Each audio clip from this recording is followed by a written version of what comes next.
Quantas toneladas carrega um segredo guardado por 7 décadas?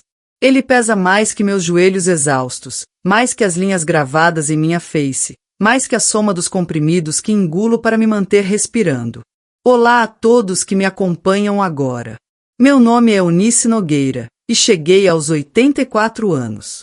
De qual canto do mundo você está me vendo hoje? Escreva nos comentários. Quero conhecer quem está ouvindo as palavras dessa velha. As cuidadoras do lar onde vivo, aqui em Petrópolis, dizem que sou obstinada demais para alguém da minha idade. Obstinada, dizem, porque fiz questão que meu neto filmasse este relato, mesmo com o doutor insistindo que eu deveria repousar. Mas como encontrar sossego com essa história pulsando dentro de mim? A verdade é que a vida está se esvaindo. O câncer já se espalhou, e os médicos me deram poucos meses. Antes de partir, porém, preciso que o mundo saiba. Há crianças que nunca foram encontradas, homens influentes que escapam da justiça, mães que, como eu, tiveram seus filhos arrancados dos braços e jamais conheceram uma noite de paz verdadeira. Esta não é uma fábula encantada, mas um pesadelo real, que teve início numa vila esquecida do interior de Minas Gerais, em 1939, quando vim ao mundo.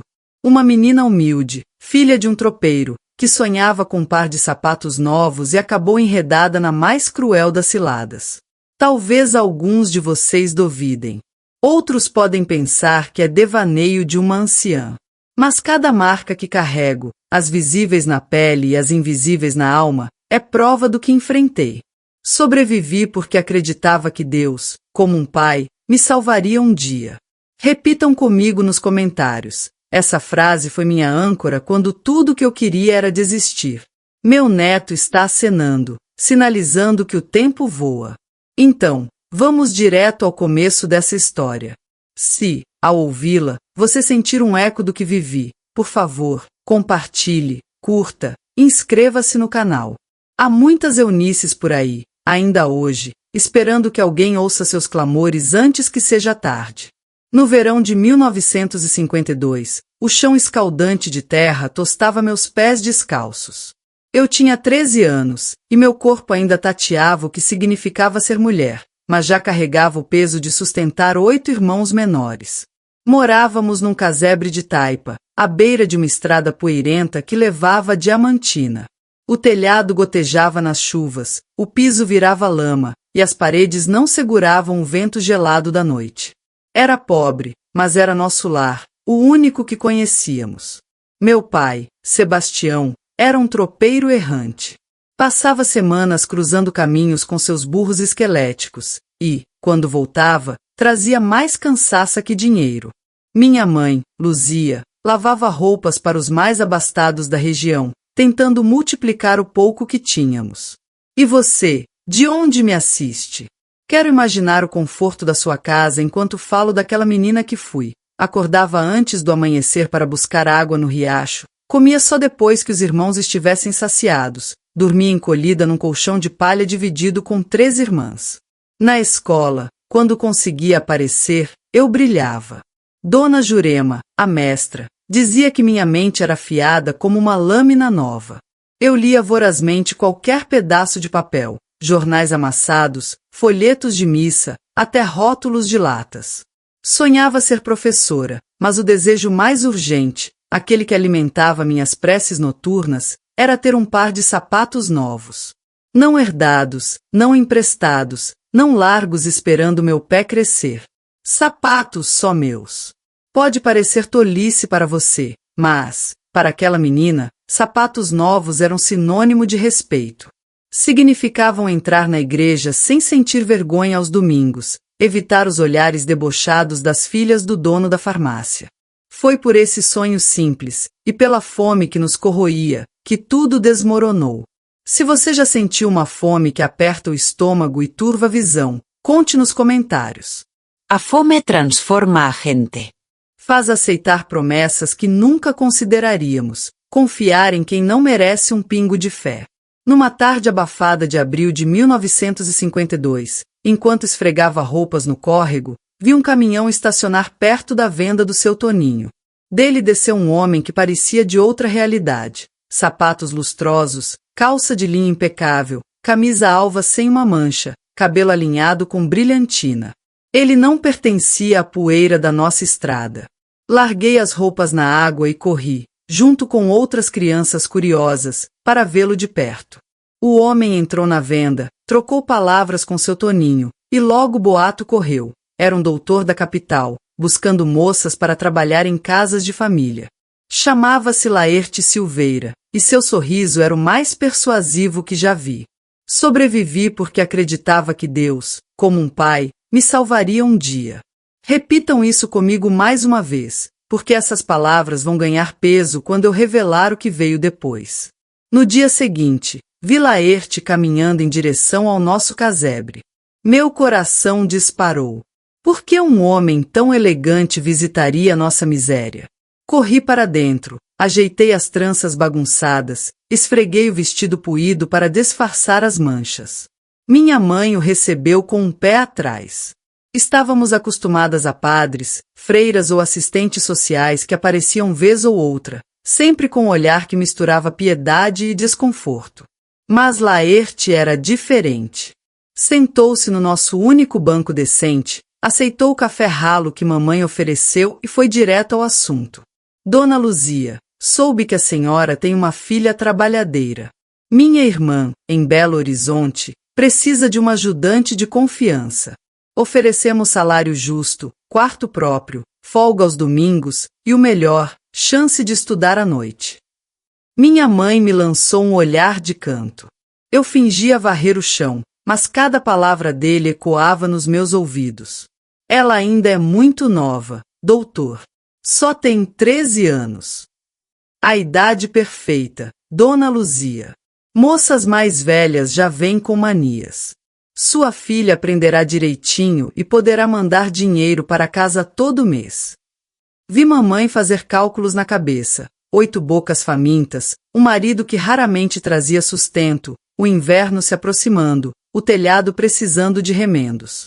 Outras meninas da região já foram e estão bem, continuou Laerte, tirando fotos de uma pasta de couro.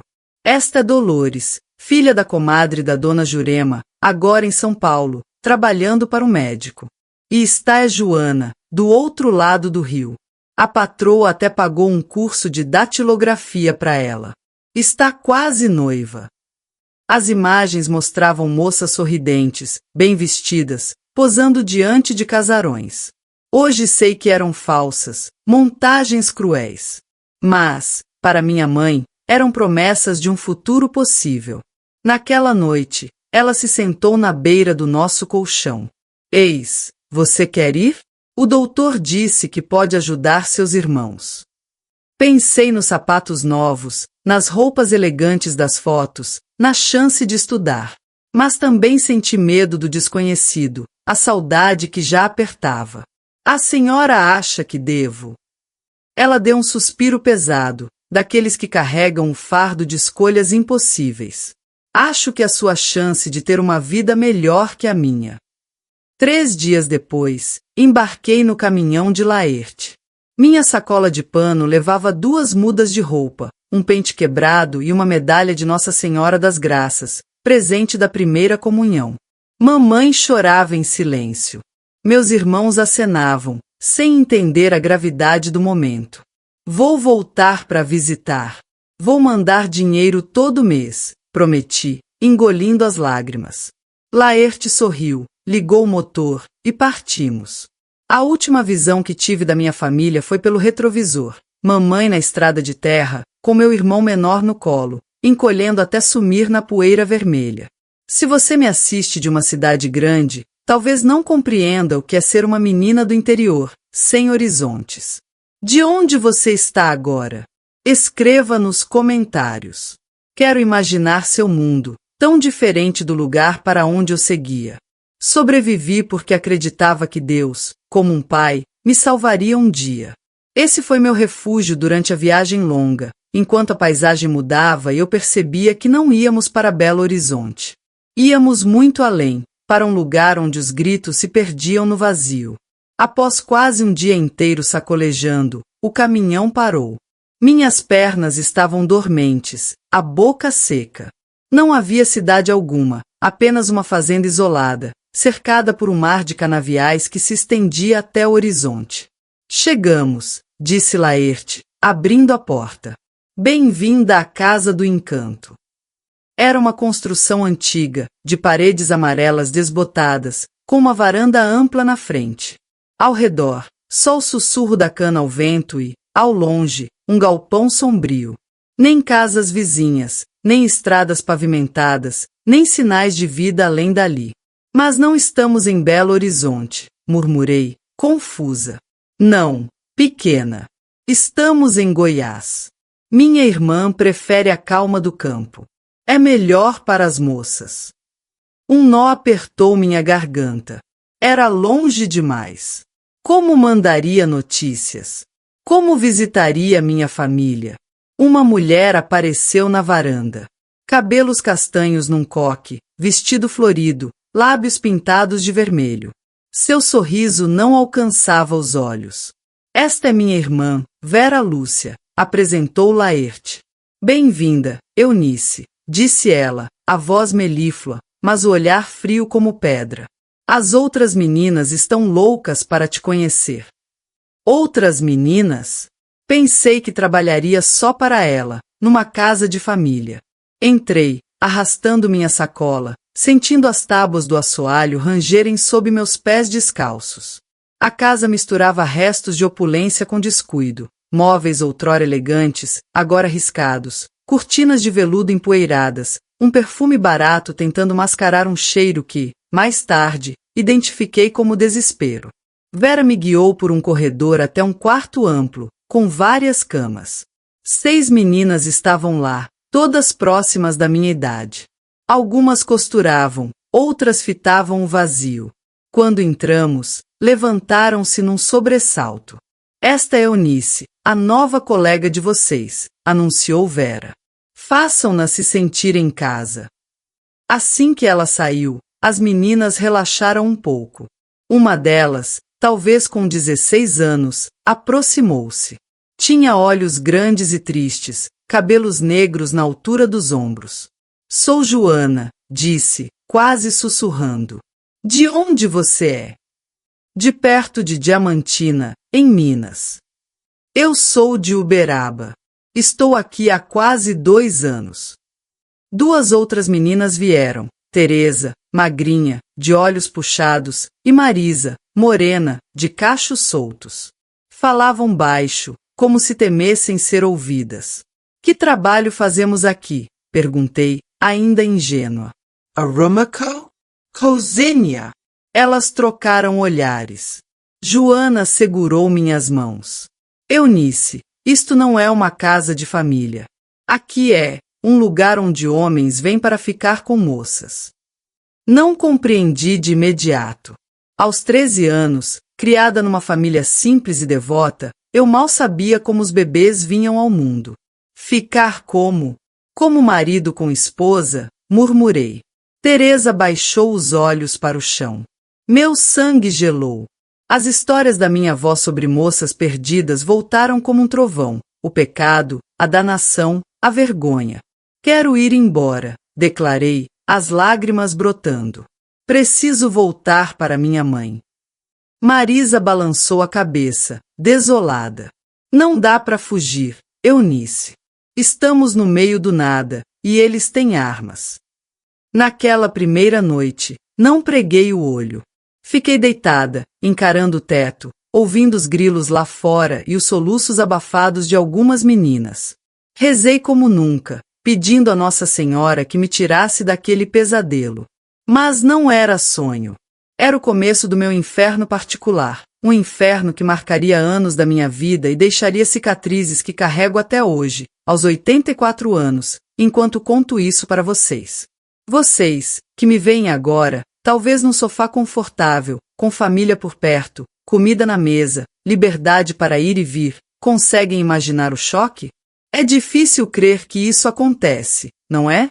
Mas acontecia. Acontece. Em fazendas perdidas, em porões de subúrbios, em apartamentos de luxo com trancas reforçadas.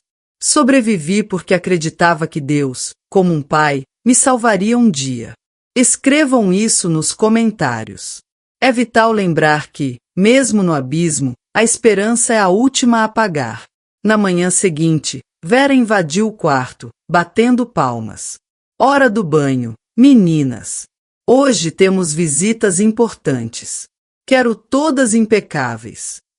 Fui levada a um banheiro coletivo, onde nos lavávamos com água fria, sem privacidade, sem dignidade. Vera observava, comentando nossos corpos como se fossemos gado. Essa tem pele bonita, disse sobre mim, mas está magrela. Precisa comer mais. Após o banho, recebi um vestido azul claro, com babados, pequeno demais, apertando meu peito ainda em formação, mal cobrindo as coxas. Senti-me exposta, humilhada. Não quero usar isso, protestei. O tapa veio rápido, ardendo na face. Você usa o que eu mando, sibilou Vera. E aprenda a sorrir. Ninguém paga por menina chorona. Nos serviram uma refeição melhor que a de casa. Arroz, feijão, carne, até uma laranja. Mas cada garfada descia com esforço, minha garganta fechada de medo. A tarde se arrastou. Ficamos na sala principal, um cômodo com sofás gastos e uma vitrola tocando sambas antigos. Vera nos ensinava a servir drinks, a sorrir de um jeito ensaiado, a esconder o nojo. Os clientes pagam caro por vocês. O mínimo que merecem é cortesia, dizia. Joana, que já se tornava minha sombra protetora, sussurrava dicas entre as ordens. Se o homem for bruto, pense em outra coisa. Imagine-se bem longe. Ajuda um pouco. À noite, os carros começaram a chegar. Homens de meia idade ou mais velhos, alguns de terno, outros com botas de fazendeiro. Vera os recebia como amigos de longa data, oferecendo uísque, apresentando as meninas. Fiquei encolhida num canto, rezando para passar despercebida. Mas um homem alto, barrigudo, de cabelos grisalhos, apontou para mim. A nova. Quero conhecer. Vera me empurrou para a frente. Esta é Eunice, nossa caipirinha de Minas. Chegou ontem. Virgem? Perguntou ele, como se avaliasse uma fruta. Garantida, respondeu Vera, com um sorriso falso. Pro senhor, doutor Arlindo, fazemos um preço especial. O senhor sempre nos prestigia. Trocaram números, o dinheiro passou de mãos, e, antes que eu pudesse entender, eu era conduzida a um quarto nos fundos. O que aconteceu ali, mesmo após 70 anos, é difícil de descrever. As mãos ásperas, o hálito de tabaco e bebida, a dor que cortava como faca, os pedidos de clemência ignorados, as lágrimas que ele nem via enquanto saciava sua vontade. Naquela noite, aprendi a me desconectar. Meu corpo estava lá, sendo ferido, usado, mas minha mente voava para longe. Eu me via flutuando, olhando de cima uma garota que, por acaso, tinha meu rosto. Quando terminou, o doutor Arlindo, que depois soube ser um juiz aposentado, jogou umas moedas na cama. Para comprar doces. Menina, você foi boazinha. Vomitei assim que ele saiu. Vomitei até restar só bile. Depois, encolhida no chão, chorei em silêncio, até Joana me encontrar. Vem, vamos te limpar, disse ela, com uma ternura que não combinava com aquele lugar. No banheiro, ela lavou o sangue das minhas pernas, ajeitou meus cabelos, secou meu rosto. Por que não fugimos? Por que não pedimos ajuda? Solucei. Para onde? Para quem? Respondeu ela, a voz carregada de derrota. Ano passado, uma menina tentou. Pegaram ela antes da estrada. Depois que Laerte terminou com ela, ninguém mais viu. Dizem que tá enterrada no canavial.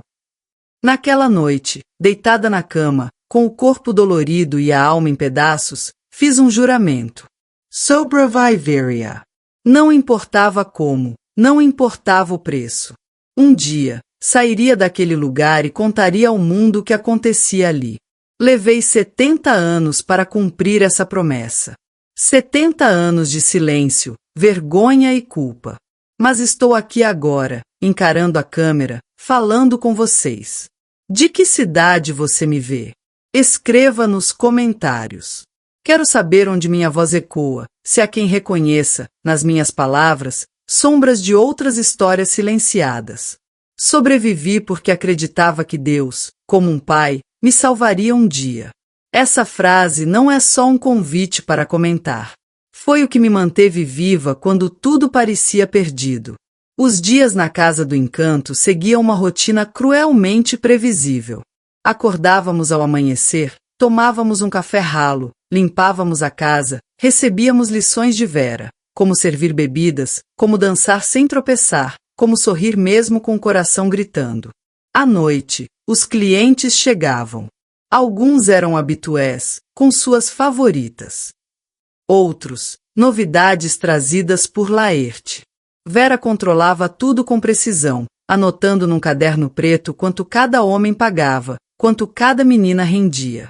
Os meses se arrastaram, e eu mudei. Não só o corpo, que deixava para trás traços de infância, ganhando formas que só atraíam mais olhares indesejados. Por dentro, a Eunice que sonhava com sapatos novos e uma lousa foi sendo soterrada sob camadas de trauma. Aprendi que chorar só piorava as coisas. Aprendi a sorrir por reflexo quando um homem entrava no quarto. Aprendi a fingir prazer, porque as surras por desobediência eram piores que o abuso. Você tem sorte, dizia Vera, passando maquiagem para esconder um roxo no meu rosto. Há lugares bem piores que este. Aqui vocês têm cama, comida, proteção. Proteção. Que palavra torpe para descrever nossa prisão. Éramos protegidas apenas como mercadorias valiosas, que não podiam ser quebradas para sempre. Nas noites silenciosas, quando todos dormiam, Joana e eu sonhávamos com fugas impossíveis. Imaginávamos correr até uma delegacia, contar tudo, ver Laerte e Vera algemados. Mas a realidade sempre voltava. Estávamos isoladas, vigiadas, e os homens que nos usavam eram juízes, delegados, fazendeiros, os mesmos que deveriam nos proteger. Joana se tornou minha âncora. Ela, de Uberaba, atraída pela mesma mentira de um emprego digno. Sua família nem sabia ler as cartas falsas que Vera enviava, dizendo que ela estava feliz e mandando dinheiro que nunca existiu. Foi Joana quem enxugou minhas lágrimas, cuidou dos meus machucados, me ensinou a sobreviver. Pense num lugar seguro, dizia nas noites mais escuras. Construa ele na sua cabeça, com cada detalhe. Quando for insuportável, vá para lá. Meu refúgio era uma sala de aula imaginária. Eu era professora, diante de janelas amplas por onde o sol entrava. As carteiras brilhavam, o quadro negro estava impecável. Ensinava crianças livres, rindo, sem medo. Ninguém gritava, ninguém machucava. A realidade, porém, eram os quartos dos fundos, com lençóis sujos, o fedor de suor e desespero, os gemidos abafados nos travesseiros. Havia Maria das Dores, a enfermeira que vinha uma vez por mês. Era nosso único elo com o mundo lá fora. Uma mulher séria, de meia idade, que fazia exames rápidos e dava pílulas para evitar gravidez. Se sentir algo errado, me avise, dizia, em voz baixa, com olhos que pareciam carregar um peso secreto. Por quase 2 anos, vivia assim. Marcava os dias com riscos escondidos sob o colchão. Rezava todas as noites, mesmo quando duvidava que Deus me ouvisse. Então, aos 15 anos, algo mudou. Acordava nauseada, com tonturas, sensível a cheiros. Maria das Dores veio às pressas. Está grávida, confirmou, após me examinar, o rosto sério. Vera explodiu de raiva. Gritou, acusou-me de descuido proposital. Depois, seu olhar virou cálculo frio. Talvez não seja tão ruim, murmurou. Tem mercado para isso também. Joana explicou, mais tarde, enquanto limpávamos o quarto. Ela vai deixar você ter o bebê. Depois, vende para adoção. Casais ricos, gringos, pagam fortunas por bebês brasileiros. O pavor que senti foi diferente de tudo. Uma coisa era destruir em minha vida. Outra era trazer uma criança para ser vendida como eu fui. Naquela noite, sentindo meu corpo mudar, decidi, aquele bebê não teria meu destino. De algum jeito, eu o salvaria, mesmo que custasse minha existência. Se você me assiste agora, talvez com filhos por perto, esse horror pode parecer distante. Mas há Eunices pelo Brasil, ainda hoje, traficadas, exploradas, caladas. De onde você está? Escreva nos comentários. Quero imaginar minha voz chegando onde possa mudar algo. Sobrevivi porque acreditava que Deus, como um pai, me salvaria um dia. Se você acha que histórias como a minha precisam ecoar, escreva isso nos comentários. A gravidez mudou minha rotina na Casa do Encanto. Vera me afastou dos clientes comuns, reservando-me para homens com desejos ainda mais perturbadores, que pagavam extra por uma menina grávida. Eram os piores, com fetiches que não ouso descrever. Mas as surras cessaram. Ganhei mais comida, fui poupada de tarefas pesadas. Não por piedade, claro. Era investimento. O bebê valia ouro. Gringo adora bebê brasileiro. Paga em dólar, repetia Vera, planejando o futuro de uma criança que crescia em mim. Durante aqueles meses, algo inesperado floresceu. Comecei a amar aquele ser. Não importava como fora concebido. Era meu, a única coisa que eu possuía de verdade. Cada chute, cada movimento, era um lembrete de que havia vida além daquelas paredes. Joanna percebia. Quando estávamos sozinhas, ela tocava minha barriga e sorria. Vai ser valente, esse menino, dizia. Ou uma menina guerreira. Como vou protegê-lo? Perguntei, uma noite, lágrimas caindo. Como impedir que o levem? Joana ficou quieta por um longo momento. Maria das Torres. Ela é nossa única chance. A enfermeira vinha mais vezes agora, para acompanhar a gravidez. Era reservada, mas seus olhos sempre traziam uma compaixão silenciosa. Numa visita, quando Vera saiu por um instante, Joana falou rápido. Maria congelou, os olhos arregalados. Depois, assentiu quase imperceptivelmente. Não posso falar agora, sussurrou. Na próxima, trarei algo. Quando Vera voltou, o papo voltou a vitaminas e peso, como se nada tivesse ocorrido. Mas uma faísca de esperança se acendeu em mim. Nas semanas seguintes, minha barriga cresceu, assim como minha determinação. Roubava pedaços de pão, escondendo-os sob o colchão. Juntava moedas caídas dos bolsos dos clientes. Joana furtou um mapa velho do escritório de Laerte. Não sabíamos o que faríamos, mas nos preparávamos para um momento que talvez nunca chegasse. Na visita seguinte, Maria trouxe sua maleta. Quando ficamos a sós por um segundo, ela deslizou um papel na minha mão. Memorizem e destruam, disse, seca, antes de continuar o exame. À noite, no banheiro, Joana e eu lemos o bilhete. Dia 25, troca de guarda a 1 hora. Janela dos fundos. Chave na porta traseira, sob o terceiro vaso de begonias. Carro na estrada, 3 piscadas de farol. Faltava 1 semana. Meu coração batia descompassado. Era real. Era possível. E as outras? Perguntei. Não suportava abandonar as demais meninas. Não podemos contar.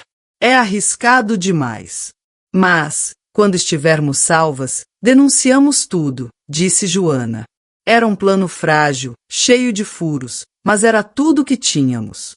Memorizamos o bilhete, queimamos no banheiro, deixando as cinzas sumirem na água. No dia 24, senti as primeiras contrações. Eram leves, vinham e iam.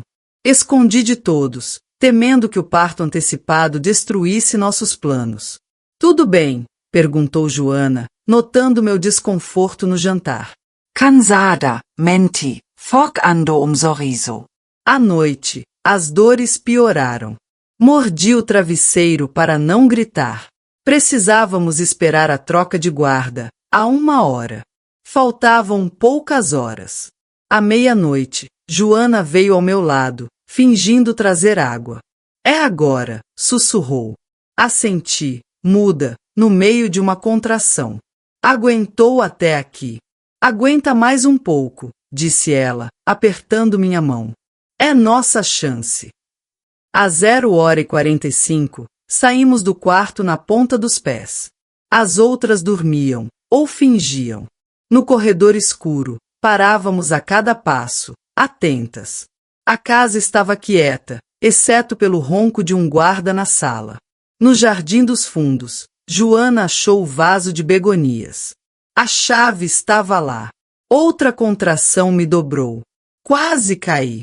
Joana me segurou, tapando minha boca para abafar o gemido. Quase lá, murmurou. Quais livres? A porta traseira abriu com um rangido leve. Lá fora, a lua cheia iluminava o caminho até o canavial. Teríamos que atravessá-lo para alcançar a estrada. Demos alguns passos. Meu coração batia tão alto que temia acordar a casa. Então, uma voz cortou o silêncio. Aonde pensam que vão? Vera estava na varanda lateral, um rifle na mão, o rosto contorcido de ódio. Achou que eu não percebi seu joguinho com a enfermeira? Que não vi vocês cochichando? Joana se colocou na minha frente, protegendo minha barriga. Deixe-a ir, Vera. O bebê tá vindo. Ela precisa de hospital. Vera riu, um som gélido. Esse bebê vale mais que vocês duas. Acham que vou abrir mão dele? Outra contração, a mais forte, me fez gemer. Senti liquidoquente escorra. A bolsa estourou. O bebê, balbuciei, entre dentes. O rosto de Vera mudou. O bebê era valioso. Tinha que nascer vivo. Voltem para dentro. Agora. Não havia escolha. Joana me ajudou a caminhar, com Vera apontando o rifle. Em vez do quarto coletivo, ela nos levou a um cômodo isolado nos fundos. Aqui ninguém vai ouvir seus gritos, disse, trancando a porta. Vou chamar Laerte. Fiquei com Joana naquele quarto empoeirado, as dores vindo em ondas. Nossa fuga desmoronara. O bebê estava a caminho, e eu, mais presa que nunca. Não vou deixar que levem seu filho, prometeu Joana, segurando minhas mãos. Vamos dar um jeito. As horas seguintes foram um borrão de agonia, medo e teimosia. Entre contrações, ouvíamos vozes na casa. Laerte chegará. Outros homens também, prontos para levar o bebê assim que nascesse. Então, um som veio da janela. 3 batidas leves. Joana correu para ver. Maria das Dores, sussurrou, esperançosa. De algum jeito, a enfermeira descobrira onde estávamos. Pela janela, ela passou uma bolsa pequena. Tenho o que precisa pro parto. E documentos falsos. Quando o bebê nascer, tentem a janela dos fundos. O carro ainda está lá, mas só espera até o amanhecer. Outra contração me calou. Maria sumiu na escuridão. Joana voltou para me amparar. As horas que se seguiram foram as mais longas da minha vida. Sem anestesia, sem médico, apenas Joana seguindo as poucas instruções de Maria. O quarto, iluminado por uma lamparina fraca, parecia um purgatório. Mordi um pano para não gritar. Por fim, após uma eternidade de dor, meu filho nasceu. Um menino miúdo, mas com pulmões vigorosos, que anunciou sua chegada com um choro forte. Silêncio, implorou Joana, envolvendo num pedaço de lençol que Maria deixará. Vão ouvir. Tarde demais. Passos se aproximavam. A chave girou. Mas não era Vera nem Laerte. Era Maria das Dores, ofegante, com um homem alto ao lado. Não temos tempo, disse ela. Laerte e Vera beberam demais, celebrando a venda do bebê. Estão distraídos, mas não por muito. Com eficiência, Maria limpou o bebê, cortou o cordão, verificou seus sinais. Saudável, confirmou. Agora, vamos. Não consigo andar, gemi, exausta. Eu carrego você, disse o homem, que soube depois ser irmão de Maria.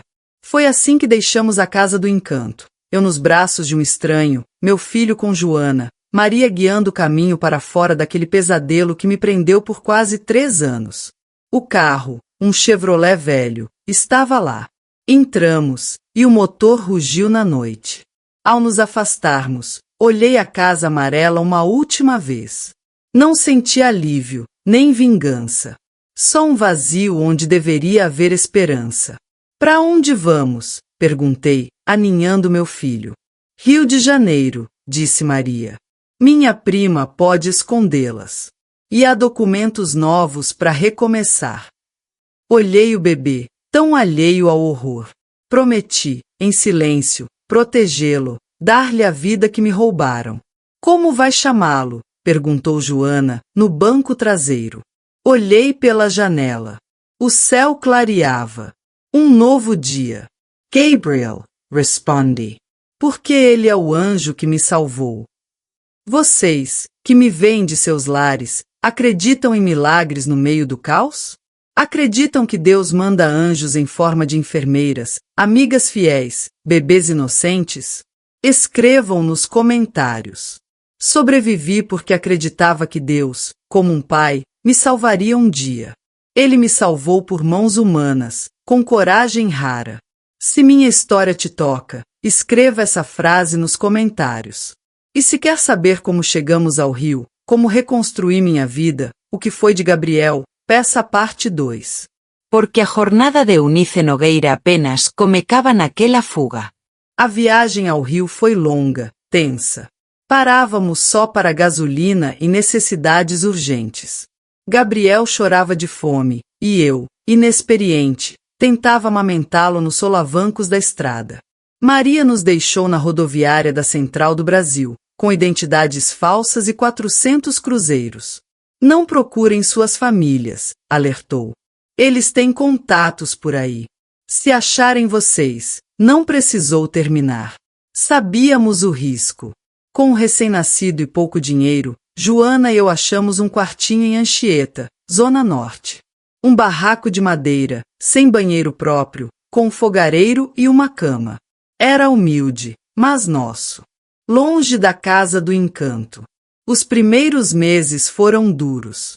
Joana trabalhava limpando uma escola. Eu cuidava de Gabriel.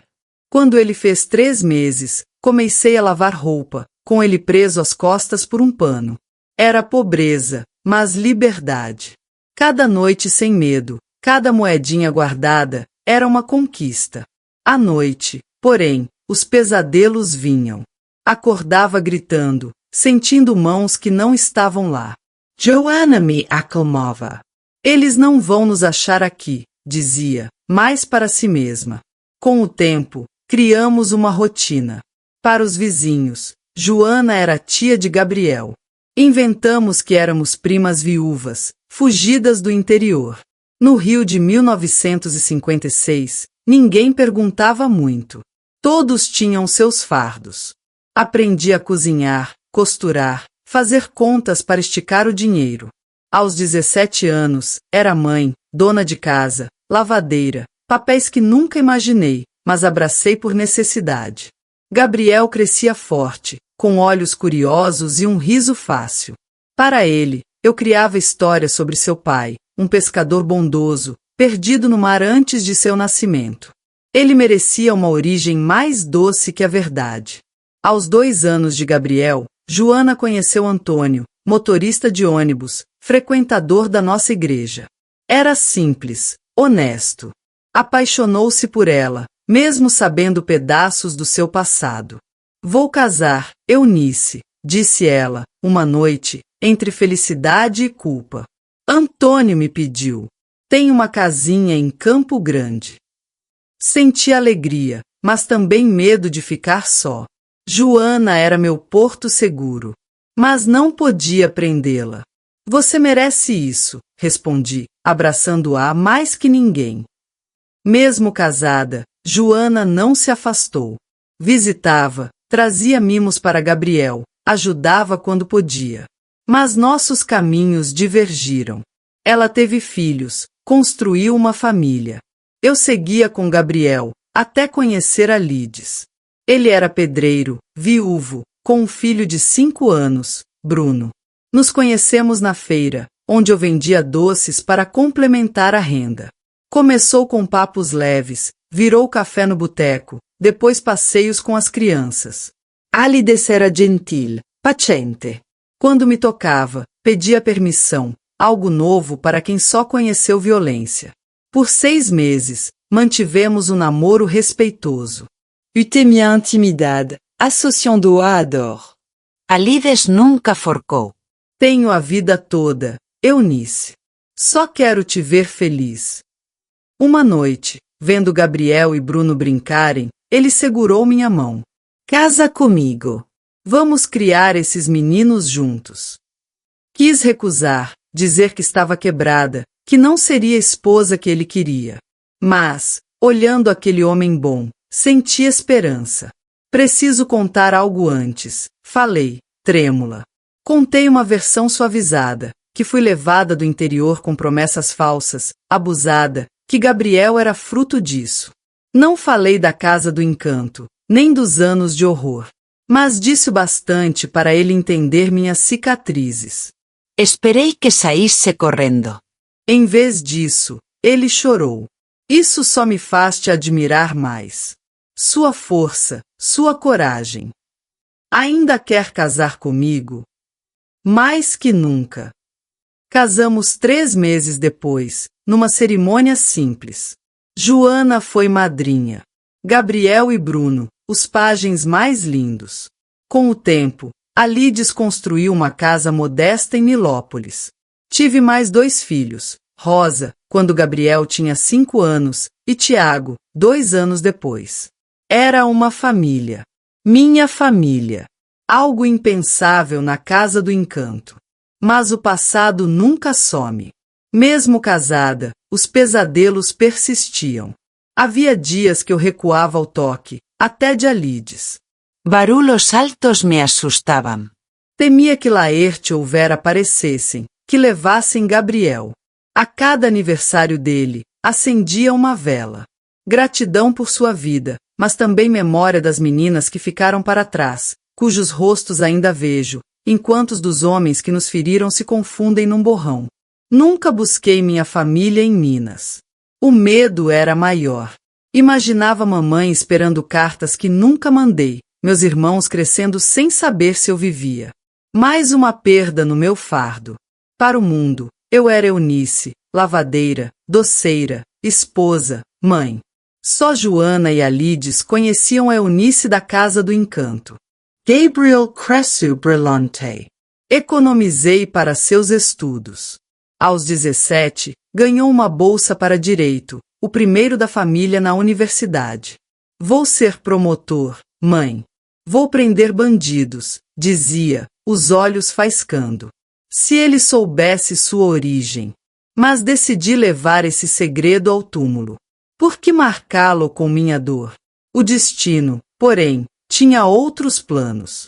Planos que explodiriam nosso mundo e trariam à tona o que enterrei tão fundo. Vocês, que me veem agora, já guardaram um segredo tão grande que parecia vivo? Um peso que, você sabia, poderia destruir tudo? Escrevam nos comentários. Quero saber se entendem esse fardo que carreguei por décadas. Sobrevivi porque acreditava que Deus, como um pai, me salvaria um dia. Se querem saber como esse segredo veio à tona, como abalou minha família, como buscamos justiça, peçam a parte 2. O que veio depois mudou não só minha vida, mas a de muitos. Em 1993, o Rio amanheceu quente. Eu tinha 54 anos. Gabriel, 40, era um fiscal respeitado no Ministério Público. Rosa, 35, estava noiva. No espelho, via uma mulher grisalha, mãos calejadas, mas olhos que, enfim, conheciam alguma paz. Numa quarta-feira abafada de janeiro, o passado bateu à porta. Esperava a vizinha pedindo açúcar. Em vez disso, vi um homem magro, de óculos, com uma pasta de couro. Senhora Eunice Nogueira? Sim, respondi, o coração já disparado por um medo antigo. Sou Silas Matos, advogado e investigador. Precisamos conversar. Convidei-o a entrar, mais por hábito que vontade. Na nossa sala simples em Nilópolis, ele se sentou, tirando papéis da pasta. Senhora, há 2 anos investigo um esquema de tráfico de crianças nos anos 50 e 60, em Goiás, Minas e outros estados. Meu corpo travou. As panelas na cozinha pareceram distantes. Encontrei seu nome numa lista de meninas levadas para um lugar chamado Casa do Encanto. Quase 50 anos depois, aquele nome me jogou de volta ao cheiro de perfume rançoso, ao ranger das camas, aos gritos abafados. Não sei do que fala, menti, por instinto. Silas Sório, triste. Não estou aqui para expô-la. Quero provas contra os culpados. Alguns ainda vivem, ainda têm poder. Por que agora? Perguntei, a voz falhando. Porque temos democracia outra vez. Porque algumas vítimas estão falando. E porque encontramos seu filho. O mundo parou. Meu filho está bem. Mora em São Paulo, é médico. Não falo de Bruno ou Tiago, senhora. Falo de Gabriel. Gabriel é meu filho. Sempre foi. Silas mostrou uma foto. Meu Gabriel. Ao lado, outra, um homem mais velho, de cabelos brancos, porte altivo. Este é seu Gabriel. E este é o juiz Arlindo Torres, que comprou seu bebê da Casa do Encanto e o registrou como filho com sua esposa, Maria Eduarda. O chão sumiu. Não é possível. Gabriel cresceu comigo. Fugimos com ele. Joana, Maria das Dores. Silas hesitou, então compreendeu. Senhora, creio que houve uma troca. Você deu à luz gêmeos.